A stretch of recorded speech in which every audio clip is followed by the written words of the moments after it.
Programming a RAM 1500 key fob syncs it with the vehicle's immobilizer and body control module.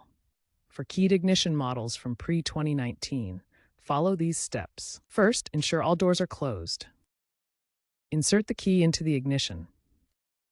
Cycle the ignition from off to on 5 times within 10 seconds, ending in the off position. Doors will lock and unlock to indicate programming mode. Press and hold the lock button on the new key fob until the doors lock and unlock again, confirming sync. Repeat the previous step for any additional fobs you want to program, up to a maximum of 8. Test each fob to ensure all functions work correctly.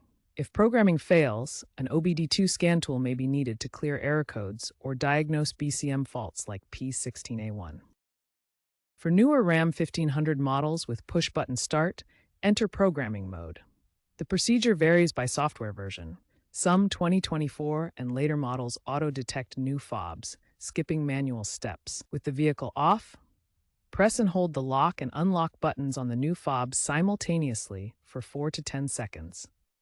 Some models require cycling the ignition during this process. If the vehicle has digital key functionality via the Stellantis app, ensure the app is updated and follow the in-app instructions for adding a new key. If issues arise, consider using an OBD2 scan tool for diagnostics.